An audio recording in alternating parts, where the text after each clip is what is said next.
창세기 12장이 가나안 한 복판에서 아브라함을 통해서 하나님의 나라가 펼쳐지는 이야기의 시작이지요. 이 12장에서 이 복된 존재로 아브라함을 부르셔서 천하 만민을 복되게 하는 자가 될 것에 대해서 이야기하고 있다면 13장은 아브라함이라는 한 개인, 이 개인이 어떻게 천하 만민을 복되게 할 것인가, 이것을 생각하게 하는 본문입니다. 사실 제가 이 말씀에 저촉되는 중심을 가지고 있기 때문에 이 본문을 준비하면서 부담이 상당히 되었습니다. 그러나 저와 우리가 하나님 나라의 복됨을 나타내는 삶을 살아가기 위해 취해야 할 그러한 어떠한 의미가 있게 함께 나누기를 원합니다.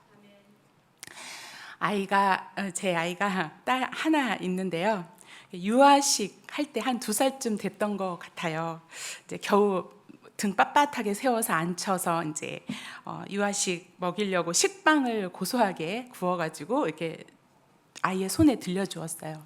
네, 지금도 그렇지만 그때에도 그 먹는 것에 관심이 많아서 아주 이렇게 어린 아기가 야무지게 식빵을 들고 이렇게 뜯어서 오물오물 거리는 게 너무 귀여워서 그래서 제가 했어요. 했더니 어떻게 했을까요? 네? 어떻게 했을까요? 좋습니다.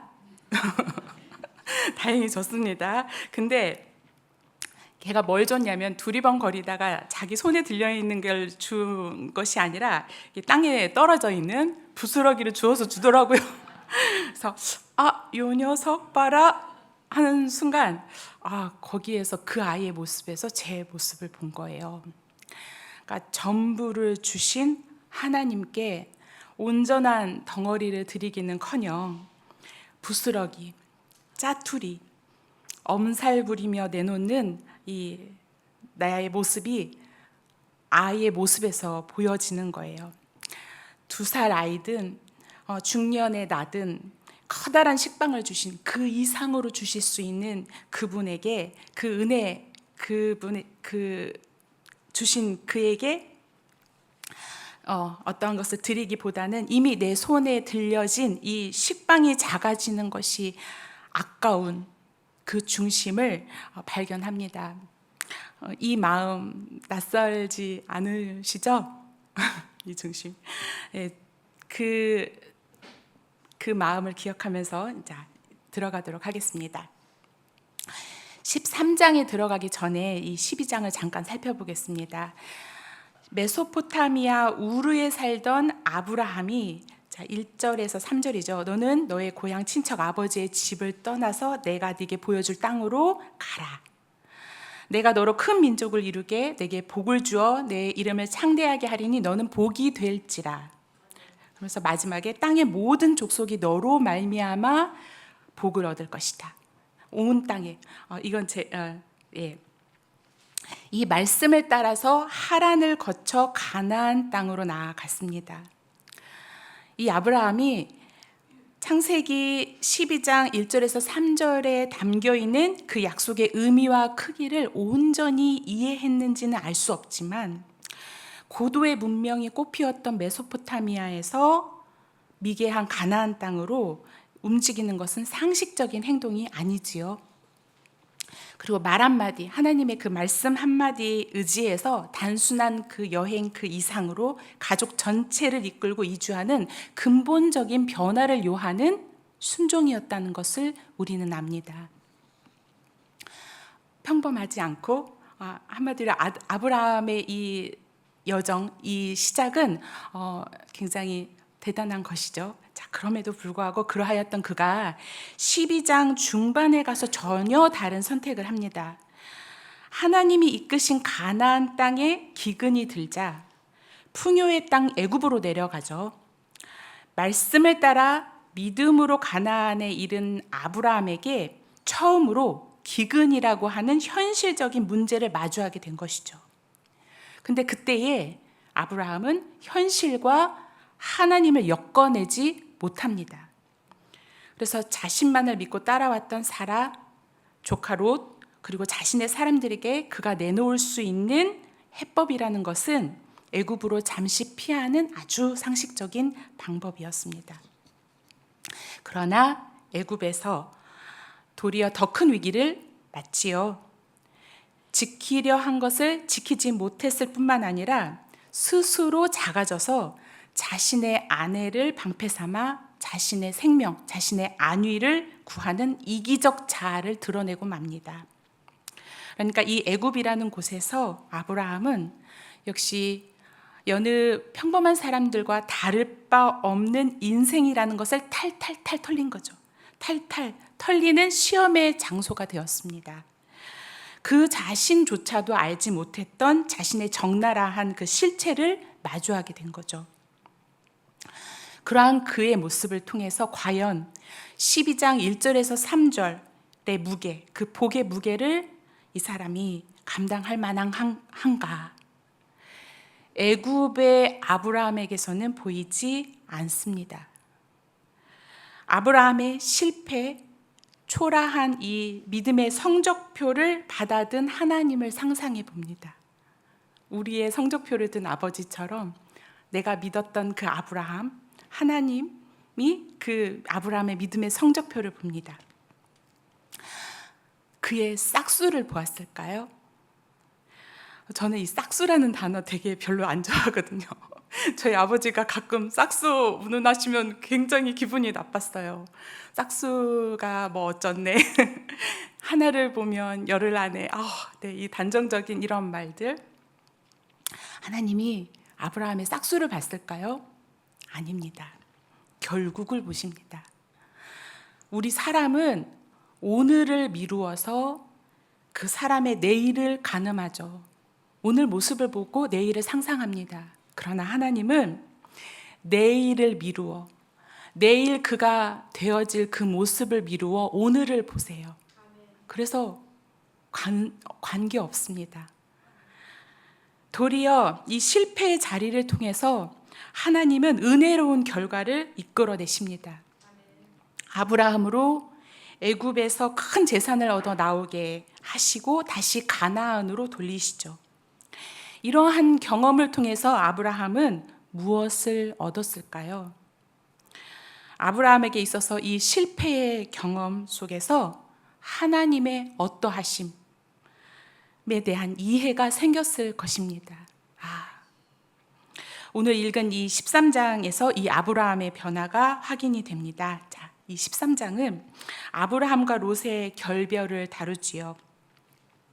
애굽에서 더하여진 소유로 인해서 아브라함과 롯이 각각 은, 금뿐만 아니라 양과 소와 장막이 많아져서 함께 동거하기가 어렵게 되었습니다. 한마디로 잉여된 이 소유, 풍부한 재물이 결핍을 만들어낸 거죠.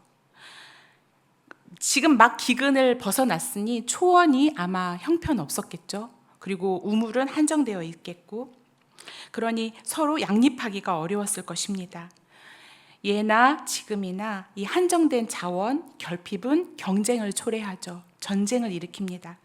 아브라함의 가축의 목자와 롯의 가축의 목자가 서로 다툼이 잦아집니다.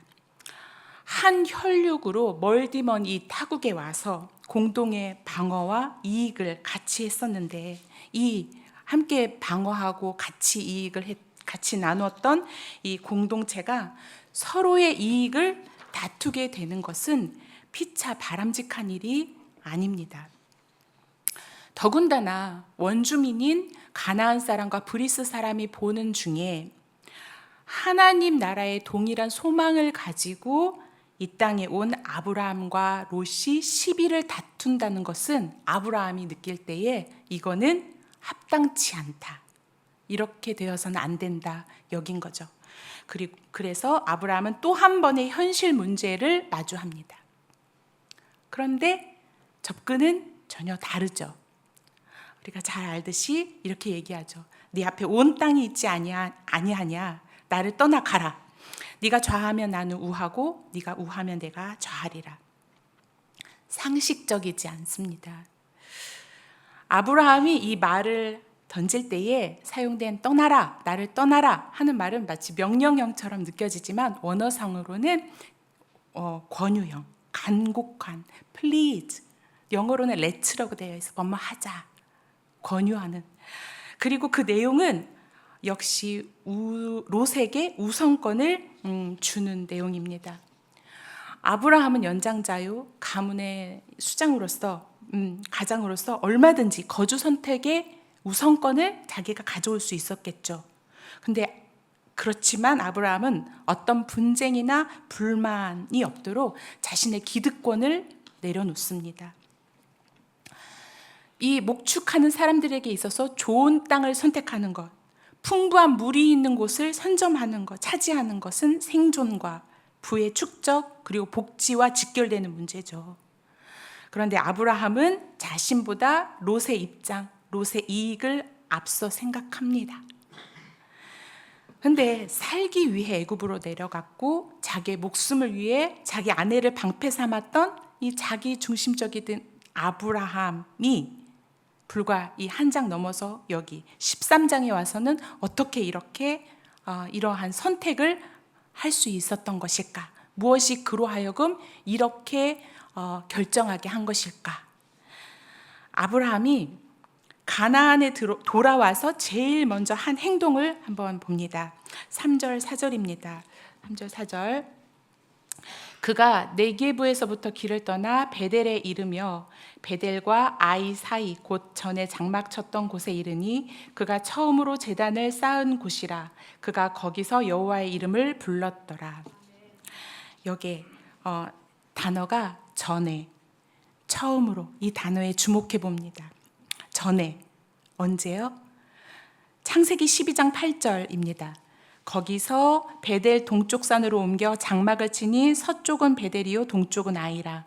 그가 그곳에서 여호와께 제단을 쌓고 여호와의 이름을 부르더니. 베델과 아이 사이에서 그가 제단을 쌓고 처음으로 여호와의 이름을 부른 곳, 그곳에 다시 온 거예요.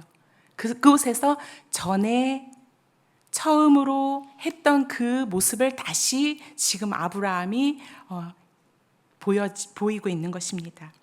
그러니까 무슨 말이냐면 이 전과 처음이라는 이 단어들, 이 단서들, 이 단어들이 가지고 있는 그 의미가 무엇이냐면 현실에 사로잡혀 있던 태도에서 하나님의 말씀만을 의지해서 따라 움직였던 그때로 아브라함의 심적 위치가 변했다는, 회복되었다는 것을 이 짧은 단어에서 우리는 단서를 찾습니다. 아브라함은 애굽에서 자기의 실패, 실수 속에 개입한 하나님의 어떤 큰 은혜, 그러한 반면에 자신의 그 연약함을 깊이 자각하였을 것입니다. 아하, 내 소유, 내 힘, 인맥, 욕망, 의도, 계획, 이러한 것들로 하나님의 나라가 세워지는 것이 아니구나. 그러한 것으로 하나님의 나라를 이루시려 하는 것이 아니구나. 하나님이 나의 이루실 나라요. 하나님이 나의 복이시구나. 하나님은 참으로 내가 내 인생을 던질 만한 분이시구나. 이분이 내 인생과 내 가족의 명운을 책임지시는 분이시구나. 이분이야말로 내가 진정으로 취할 푸른 초장이요 쉴 만한 물가라구나. 애굽을 거쳐오면서 아브라함은 비로소 하나님 나라 그리고 복의 성격을 이해하기 시작한 것이라 할 수 있습니다. 때때로 창세기 12장 1절에서 3절을 보면은 우리 마음이 막 벅차잖아요. 막 마음 가슴이 뛰잖아요. 그런데 사실 자세히 또는 단편적으로 이렇게 들여다보면 그다지 보암직하고 먹음직하고 지혜롭게 할 만큼 탐스러워 보이지 않습니다. 왜냐하면 하나님이 아브라함을 부르신 것은 유감스럽게도 단지 그와 그 가족을 복되게 사적으로 축복하시기 위해서 부르심이 아니라 세상으로 하여금 복을 받게 하는 공적인 사명을 지닌 나라 되게 하시기 위한 사건이기 때문입니다. 나와 가족의 사적인 복됨을 위해서 치열하게 경쟁하다가 일생을 살다 마치는 그러한 메소포타미아에서 그를 불러냈습니다. 그래서 전혀 결이 다른 방식으로 살아가도록 지금 그를 인도하고 계신 것입니다. 나의 이익, 나의 입장만을 생각하는 자기 중심적인 사고 방식에서 벗어나서 나를 통해서 우리가 함께 더불어 살아가는 세상을 꿈꾸게 하는 그러한 자가 되게 하심입니다. 아브라함은 자신 안에 남아있는 이 자아 중심성을 하나님과 함께 가지쳐가는 그 과정에 입문한 거죠. 그런데 반면 롯의 선택을 봅니다. 아브라함과 대조적이죠. 아브라함이 자기 욕망을 포기하는 선택을 했다면 롯은 자기의 입장을 우선 생각합니다. 조금의 머뭇거림이나 망설임도 없어 보입니다. 자기 욕망을 따라 자기 확장의 기회가 보여졌을 때 그는 과감해집니다. 물론 이 롯도 아브라함과 함께 애굽으로 내려갔습니다. 그래서 그곳에서 아브라함과 함께 하나님께서 어떻게 그들을 보호하시고 다시 가나안으로 이끌어 내셨는지를 함께 경험했습니다. 그러나 롯은 같은 사건에서 아브라함과 같은 동일한 깨달음을 얻지 못합니다. 오히려 자기의 고향 메소포타미아에서 생존을 위해 발휘했던 그 감각들, 아브라함과 함께 우르를 떠나면서 내려놓았던 그 감각들을 다시 애굽을 거쳐오면서 주섬주섬 챙겨냅니다. 그래서 오늘 그의 선택에 있어서 하나님의 뜻, 하나님의 가치, 이것을 고민하지 않습니다. 아주 재빠르고 망설임 없이 자신의 욕망과 자기가 원하는 것을 말합니다. 세상을, 현실을 읽어내는 밝은 안목을 가지고 소할 땅을 바라봐요. 어디에 물이 풍족한지, 어디가 잘 되는 지점인지, 어디에 사람이 모이고 어디에 돈이 모이는지 파악합니다.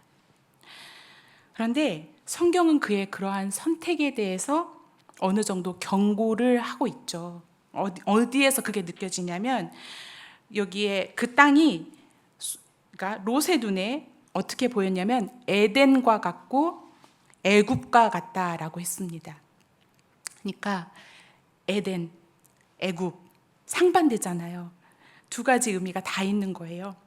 동쪽 땅이, 그러니까 이 롯의 눈에 영적인 복과 육적인 복 둘 다 취할 수 있는 아주 멋진 곳으로 보였을 것입니다. 그러나 그가 밝은 안목을 가지고 오롯이 자신의 필요에 대한 집착과 애착, 자기 주장을 굳히는 순간 그는 사실 하나님 나라보다는 소돔에 가까워진 거죠. 그러니까 에덴보다는 애굽에 가까워진 것입니다.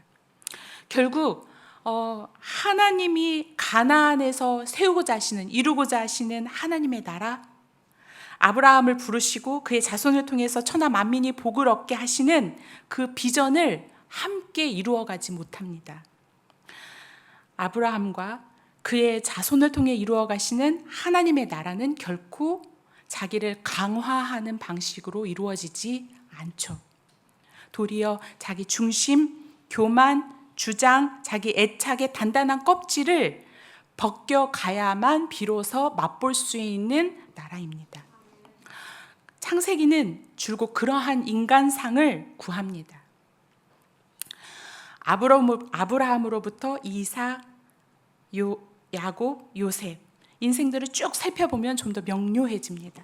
이삭 어땠습니까? 처음부터 바보 같아요. 영리하게 굴지 않아요.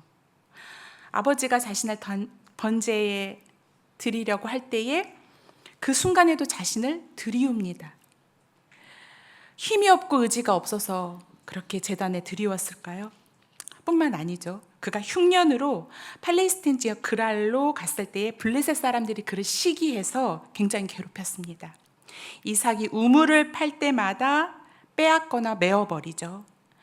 이삭 어떻게 했습니까? 싸움을 피하려고 계속 내어주고 다른 곳으로 이동합니다. 다시 그리고 우물을 팝니다. 나의 수고를 헛되게 하는 게 이 손해를 끼치는 일이 한 번이 아니고 계속 일어난다면 어느 누가 가만히 앉아 당하겠습니까? 근데 이삭은 앉아 당해요. 네. 어렸을 때 만났으면 저도 때렸을 것 같아요. 이게 너무 순해서. 그런데 이삭은 들리지 않죠. 악으로 대응하지 않고 선으로 대합니다. 그럼에도 이삭이 창대해져 가는 것을 본 이 그랄 왕 아비멜렉이 먼저 와서 평화 협상을 요구하지요. 이것이야말로 화평을 이루는 축복의 통로의 삶이 어떠한가를 참 보여주는 굉장히 모범적인 모습인 것 같아요. 야곱은 어떻습니까? 그는 처음부터 자기 중심적인 인간상의 맞춤형 인물입니다. 그러나 그의 숱한 인생의 기로에서 하나님이 그로 하나님 나라의 유업을 이어갈 인간상으로 그를 빚어가시지요. 하나님 손때가 처벌처벌 묻혀집니다. 아주 손 많이 간 인물입니다. 그만큼 좌충우돌하면서 하나님 사람다워져 가죠.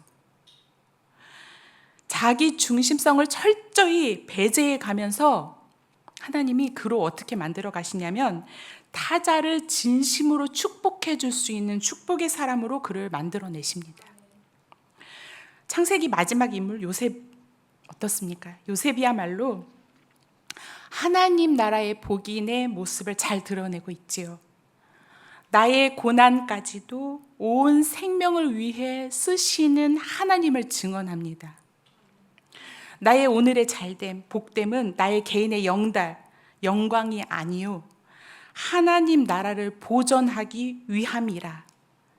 큰 하나님의 비전을 이해할 수 있는 사람이 되었고 하나님의 목적을 함께 이루어가는 그런 자가 되었습니다. 이 창세기가 우리에게 보여주는 이 인간 12장 3절 천하 만민의 복이 된다는 것은 이런 것이죠. 하나님은 하나님 나라를 위해 부르신 사람들 속에 또아리 트고 있는 이 자기 중심성을 벗겨 가시면서 하나님 나라를 이루어 가십니다. 우리 안에서 우리의 사는 이 삶 속에서 아브라함도 이삭도 야곱 요셉도 처음부터 성공적이지 못했습니다. 아주 얼굴 뜨뜻하게 하는 그런 이기적인 실패와 실수 속에서 그것을 반복하면서 자기의 어떠함을 발견하고 하나님의 뜻을 알아가면서 종국에 자기만을 위하는 자가 아니라 온 생명을 그리고 함께하는 이들을 돌아보는 그러한 사랑의 사람으로 빚어갑니다. 하나님은 생명을 살리고 더불어 살아가는 하나님 나라에 합당한 그 한 사람을 확보하기 위해 아브라함을 불러내서 평생을 이끌어 가셨죠. 아브라함은 그러한 하나님과 함께 그 하나님의 인도하심과 가르침 속에서 일생을 바쳤습니다. 아브라함에 이어 이삭, 야곱, 요셉도 처음에는 자기밖에 모르는 인간으로 자라다가 결국 어떻게 됐습니까? 세상 모든 민족을 복되게 하는 그 사명자로 거듭나는 그 과정을 인생 속에서 혹독하게 겪습니다. 그들은 자기에게만 몰두해서 좋고 싫음이 나의 기준, 나의 취향, 나의 목적, 나의 이익에 맞춰져서 내가 좋으면 그만이지 라는 식으로 선악을 판단하는 것을 멈췄습니다. 그리고 하나님의 뜻, 하나님의 좋음이 내 기준이 되어서 너와 내가, 우리가 서로 좋은 것을 함께 나누고 누려가는 방향으로 나아갑니다. 복을 독식하지 않아요. 그들이 복이 되어가는 방식은 내가 힘이 있어져 가고 인기가 있어져 가고 주장을 관철시킬 만한 권한이 있어져 간 영광스러운 자리에 올라가는 것으로 이루어지지 않습니다.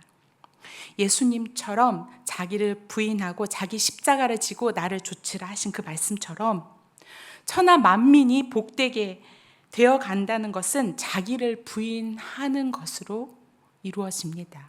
이게 하나님의 방법인 것 같아요. 창세기가 말하는. 강변교회의 고 김명혁 목사님은 기독교의 특징과 힘이 어디에 있는가, 이 교회의 특징과 힘이 어디 있는가 할 때에 이렇게 세 가지를 말씀하셨어요. 약함, 착함, 주변성. 초대교회가 그랬고 우리나라 한국 교회의 이 성각자들이 그러했듯이 모든 것을 내어주는 약함, 그리고 이웃을 위해 함께 나눌 수 있는 착함, 그리고 변두리, 소외된 곳, 좁고 어려운 곳으로 달려가는 그 주변성이 교회의 힘이라 말씀하셨어요. 만약 오늘을 살아가는 우리에게 약하게 되라, 착하게 살아라, 변두리로 가라 라고 하면 축복처럼 들리지 않을 수 있어요. 은근 저주 같아요. 약해져라, 착하게 살아.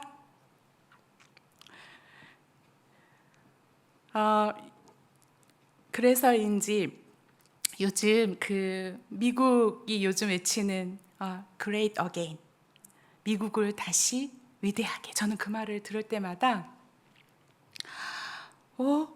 미국이 과연 미국을 위대하게 복되게 하는 것이 무엇이었을까?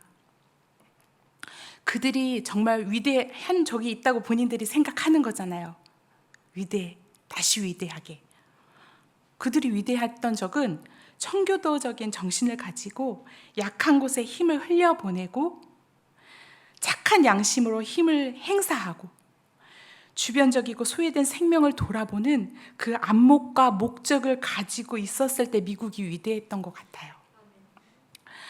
하나님께서 분명 복되게 하신 나라이지요.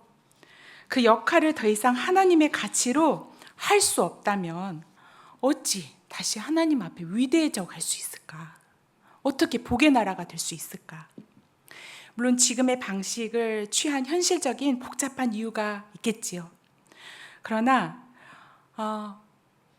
성경 이 말씀을 미국도 우리나라도 진정 위대해져 가고 복되어져 간 하나님이 우리에게 주신 그 복을 잘 흘려낼 수 있는 약함과 착함과 주변성이 우리의 능력이 되기를 원합니다. 우리 사람은 하나님이 주신 가장 좋은 복도, 하나님이 주신 가장 좋은 은혜의 방편도 악하게 만들 수가 있는 것 같아요. 그게 왜 그렇게 되냐면 자기 중심성 때문에. 말씀도 기도도 나를 강화하는 데 사용하면 이게 독이 될 수 있습니다. 내가 왜 기도하는가? 내가 왜 말씀을 붙잡아야 하는가? 내가 이 자기를 부인할 힘이 내게 없으니까.